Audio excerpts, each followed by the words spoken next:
Hello दोस्तों। आज हम बात करेंगे श्रीलंका रिसेशन के बारे में। वहाँ की प्राइसेस का लगातार बढ़ना, इनकम का लगातार घटना और बेसिक नेसेसिटी गुड्स की कमी हो जाना, ये सब रिसेशन के ही तो लक्षण हैं। श्रीलंका ने ऐसी क्या गलतियां की जो इंडिया को अवॉइड करनी चाहिए? इन सब को एक पॉलिटिकल व्यू में ना देखकर हम एक इकोनॉमिकल व्यू से देखेंगे ताकि कंक्लूजन तक पहुंचने में आसानी हो। तो क्या रहे होंगे मेजर कॉजेस? 2018 के ईस्टर बॉम्बिंग टेररिस्ट अटैक, 2019 से कोविड-19 का आ जाना। दोस्तों, इन सब से टूरिज्म को एक बड़ा झटका लगा। श्रीलंका, जिसकी 12 से 13% जीडीपी यानी कमाई टूरिज्म से आती थी, उसने एक बड़ी गिरावट आई। उसके बाद दिसंबर 2019 में गोतबाया राजपक्षे, प्रेसिडेंट ऑफ श्रीलंका, ने ये डिसाइड किया कि वो फर्टिलाइजर के यूसेज को 100% बैन कर देंगे। दोस्तों, ऑर्गेनिक फार्मिंग को बढ़ावा देना एक सकारात्मक विचार है, पर एक ही बार में इतना बड़ा चेंज आने की वजह से पूरी कंट्री की यील्ड में एक बड़ी गिरावट आती है और इनकम फिर से कम हो जाती है। लोग अपना डिमांड ना कम कर दे, इस डर से सरकार टैक्स कट करती है, क्योंकि अगर लोग अपनी डिमांड कम करेंगे तो प्रोडक्शन भी कम होगा, और प्रोडक्शन कम होगा तो कम लोगों को जॉब्स मिलेगी और अनएम्प्लॉयमेंट की प्रॉब्लम आएगी। इसलिए सरकार ने टैक्स कट किए ताकि लोगों को लगे कि उनकी इनकम तो अब ज्यादा बच रही है और वो डिमांड बढ़ाए। लेकिन दोस्तों, अनफॉर्चुनेटली इसके जस्ट बाद हो जाता है लॉकडाउन। लोग ऐसे ही बाहर नहीं निकल पाते, फैक्ट्रीज बंद होने लगती है, डिमांड कैसे बढ़ेगी?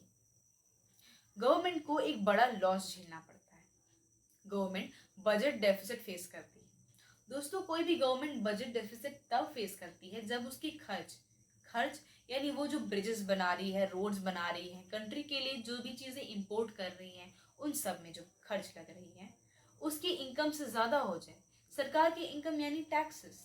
तो जब एक्सपेंडिचर टैक्सेस से ज्यादा हो जाए तो गवर्नमेंट बजट डेफिसिट का सामना करती है। इस बजट डेफिसिट की वजह से गवर्नमेंट एसेंशियल गुड्स इंपोर्ट नहीं कर पा रही थी।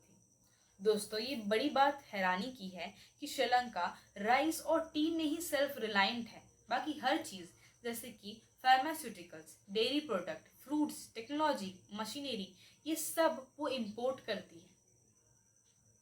सरकार ऑयल की भी अच्छे से इंपोर्ट नहीं कर पा रही थी, जिसकी वजह से उसकी सप्लाई में कमी आती है और ऑयल के प्राइसेस बढ़ते हैं। और दोस्तों, जब ऑयल के प्राइसेस बढ़ते हैं तो हर गुड की प्राइस बढ़ जाती है।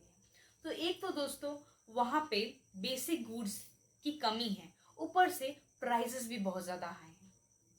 दोस्तों, श्रीलंका की सरकार ने रिसेंटली कुछ डिसीजंस लिए हैं सिचुएशंस को संभालने के लिए, जैसे कि उन्होंने अपनी करेंसी को डीवैल्यू किया है। एग्जाम्पल लेते हैं इस चीज के इम्पैक्ट को समझने के लिए। समझ लीजिए कि आज के दिन में मान लेते हैं कि ₹1 बराबर $100 है। अमेरिका के लोग सोचेंगे इंडिया के सामान तो बहुत महंगे। इंडिया के अगर हम ₹5 के सामान खरीदते तो हमें ₹500 खर्च करने पड़ेंगे। बट हमारी गवर्नमेंट फिर ये डिसाइड करती है कि हम इंडियन रुपी को डीवैल्यू करेंगे। तो समझ लीजिए अब वो कहती है कि नहीं नहीं, अब ₹1 बराबर $50।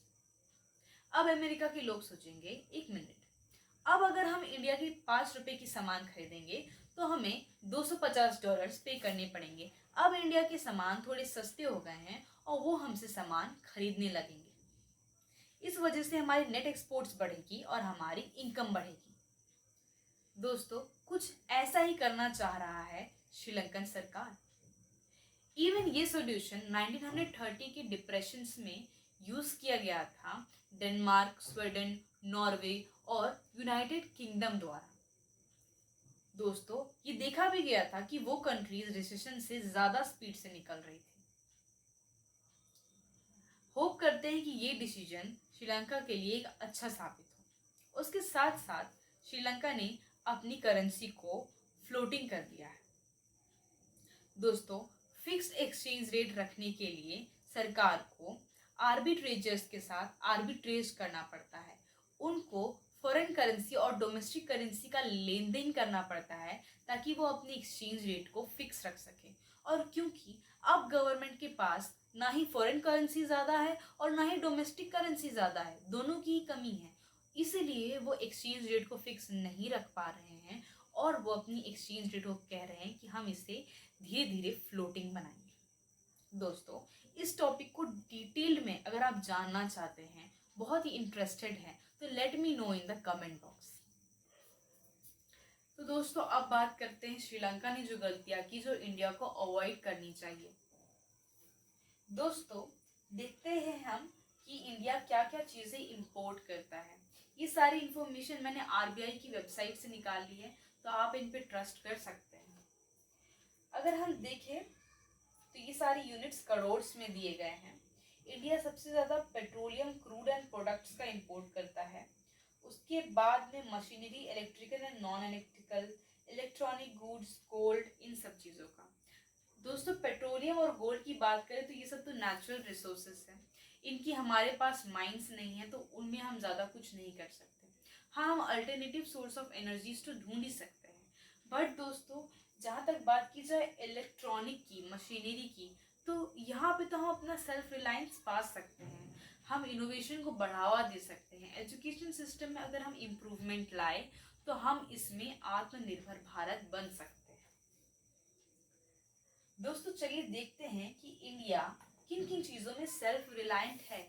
मैं मान रही हूँ दोस्तों कि वो जो चीज़ें एक्सपोर्ट कर रहा है बहुत ज़्यादा मात्रा में, वो उसमें सेल्फ रिलायंट तो है।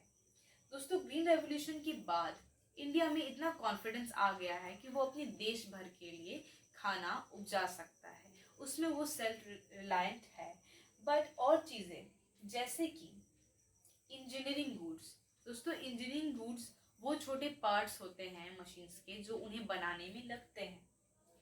और फिर फार्मास्यूटिकल प्रोडक्ट्स, ये सब कुछ ऐसी चीज़ें हैं दोस्तों जिसमें इंडिया सेल्फ रिलायंट है।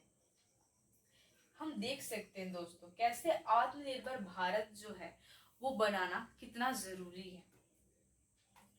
दूसरा जो मुझे पॉइंट दिखता है दोस्तों वो ये है कि जैसे ही श्रीलंका की टूरिज्म पे झटका लगा, पूरी कंट्री की इकोनॉमी इधर से उधर हो गई। इसका मतलब कि कोई एक ही इनकम सोर्स रहे तो ये अच्छा नहीं है। चलिए देखते हैं कि इंडिया की क्या क्या इनकम के सोर्सेस हैं। दोस्तों, अभी इस ग्राफ में हम देख सकते हैं 34% ऑफ इनकम जो है इंडिया सर्विसेज से कमाता है।